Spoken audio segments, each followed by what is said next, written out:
Bismillahirrahmanirrahim. Assalamualaikum warahmatullahi wabarakatuh. Ikhwani wa akhwati fillah, para sahabat bimbingan Islam yang semoga dirahmati dan diberkahi Allah Subhanahu wa taala, yaitu tentang sunanus shalah, sunnah-sunnah di dalam salat. Kata para ulama penulis kitab Al-Fiqh Al-Muyassar, sunanus shalah nau'an, sunanu af'alin wa sunanu aqwalin. Sunnah-sunnah dalam salat ada dua macam. Yang pertama, sunnah-sunnah berupa perbuatan. Yang kedua, sunnah-sunnah berupa ucapan atau perkataan. Amma sunanul af'al, adapun sunnah-sunnah berupa perbuatan. Fakaraf'il yadaini ma'a takbiratil ihram wa indar ruku' wa indar raf'i minhu wa hattuhuma aqbadalik.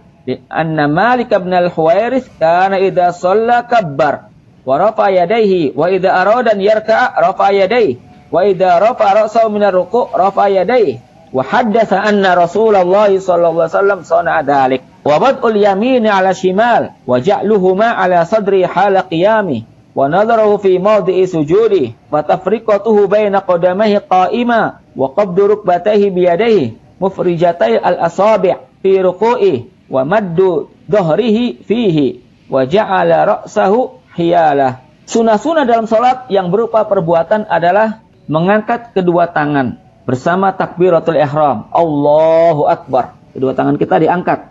Kemudian disunahkan pula mengangkat kedua tangan ketika ruku'. Kemudian ketika bangkit dari ruku'.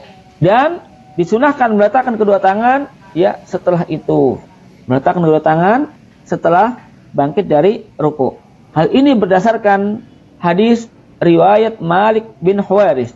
Disebutkan anna Malik bin al-Huwairis, bahwasanya Malik bin al-Huwairis radhiyallahu anhu apabila salat, maka beliau bertakbir dan mengangkat kedua tangannya. Dan apabila hendak ruku', maka beliau juga mengangkat kedua tangannya.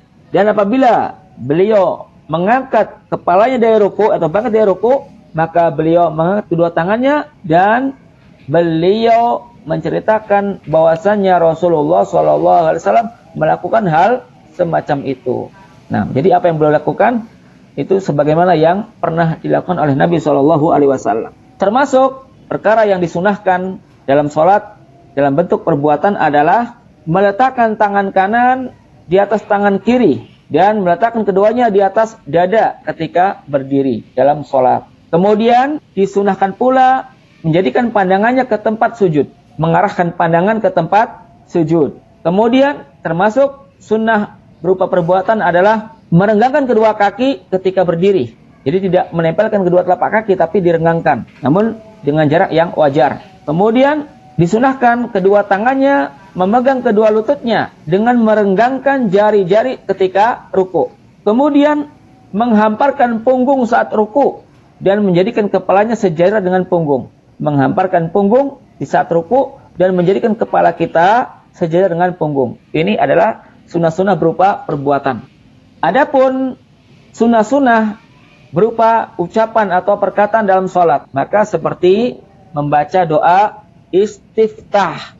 Membaca doa iftitah atau istiftah. Yaitu apa bacaannya?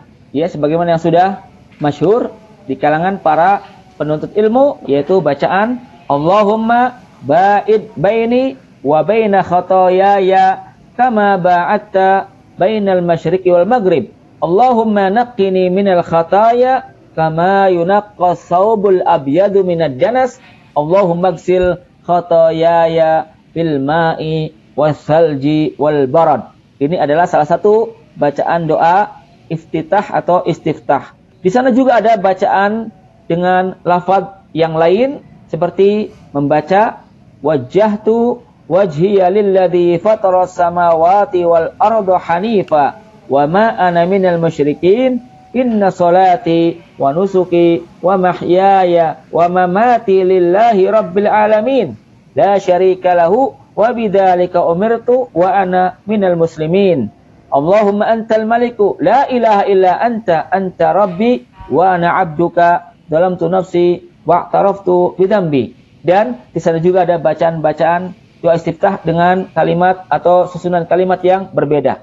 Ya, selagi itu berdasarkan ya riwayat yang sahih dari Nabi, maka boleh dibaca. Kemudian di antara sunnah-sunnah dalam salat berupa ucapan yaitu membaca basmalah ya, bismillahirrahmanirrahim. Kemudian membaca ta'awud, a'udzu billahi minasyaitonir rajim ya, sebelum membaca Al-Qur'an. Dalilnya adalah firman Allah Subhanahu wa taala dalam surat An-Nahl ayat 98, wa idza qara'tal Qur'an fa idza qara'tal Qur'ana fasta'id billahi minasyaitonir rajim. Surat An-Nahl ayat 98 yang artinya apabila engkau hendak membaca Al-Qur'an maka berlindunglah kepada Allah dari godaan syaitan yang terkutuk. Kemudian termasuk yang disunahkan dalam salat ya berupa ucapan atau perkataan yaitu mengucapkan amin. Hal ini berdasarkan hadis riwayat Wa'il bin Hujr radhiyallahu anhu qala kana Rasulullah sallallahu alaihi wasallam idza qara'a waladdallin qala amin wa rafa'a biha sautahu.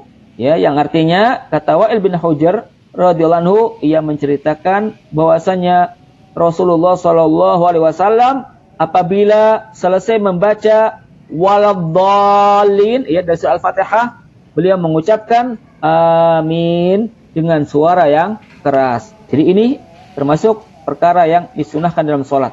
Kemudian di antara sunah-sunah dalam sholat berupa ucapan adalah membaca surat tambahan setelah Al-Fatihah. Apakah satu surat lengkap atau sebagian dari satu surat ya, dengan membaca hanya beberapa ayat saja. Ini hukumnya sunnah. Hal ini berdasarkan hadis riwayat Abu Qatadah radhiyallahu anhu. Ya menceritakan kana Nabiyyu sallallahu alaihi wasallam yaqra'u fi raq'atainil ulayaini min adh-dhuhri wal 'ashri bi Fatihatil Kitab wa surah wa ismi'una al-ayat ahyanan wa yaqra'u fi raq'atil ukhrayain bi Fatihatil Kitab, yang artinya ya Abu Qatadah radhiyallahu anhu menceritakan adalah Nabi SAW biasa membaca pada 2 rakaat pertama dari salat zuhur dan asar yaitu surat Al-Fatihah dan surat yang lain. Terkadang beliau memperdengarkan bacaan ayat kepada kami. Ini agak sedikit ya dikeraskan,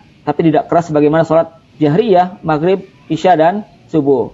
Dan pada 2 rakaat terakhir beliau membaca surat Al-Fatihah tanpa surat. Walaupun boleh juga kadang-kadang membaca surat ya atau beberapa ayat setelah Al-Fatihah pada rakaat ketiga dan keempat. Kemudian di antara sunnah-sunnah dalam sholat berupa ucapan adalah membaca tasbih lebih dari 1 kali ketika ruku dan sujud. Tadi kalau dalam pelajaran sebelumnya kita wajib membaca doa ketika ruku subhana rabbil azim dan ketika sujud membaca subhana rabbil a'la 1 kali. Itu hukumnya wajib. Adapun lebih dari 1 kali ya, kita baca 2 kali atau 3 kali, maka ini hukumnya sunnah ya. Sehingga ketika ruku kita mengucapkan subhana rabbiyal azim, subhana rabbiyal azim, subhana rabbiyal azim 3 kali. Ini sunnah. Ketika sujud kita mengucapkan subhana rabbiyal a'la, subhana rabbiyal a'la, subhana rabbiyal a'la sebanyak 3 kali. Ini juga hukumnya sunnah. Dan disunahkan membaca doa sesudah tasyahud sebelum salam. Kita baca salawat Ibrahimiyah, kemudian doa Allahumma inni a'udzubika min adzabi jahannam wa min adzabil qabri wa min fitnatil mahya wal mamat wa min fitnatil masiihid dajjal. Boleh juga ditambah doa setelah itu, yaitu doa sebagaimana yang pernah diajarkan oleh Nabi kepada Mu'ad, yaitu bacaan Allahumma inni ala dzikrika wa syukrika wa husni ibadatik. Ya Mu'ad, ini wasiat Nabi kepada Mu'ad. La tada'anna dubura shalah, janganlah engkau meninggalkan bacaan di akhir salat, yakni sebelum salam, untuk mengucapkan Allahumma a'inni ala dzikrika wa syukrika wa husni ibadatik. Ya Allah, berilah aku pertolongan untuk selalu berzikir kepadamu, wa syukrika dan selalu bersyukur kepadamu,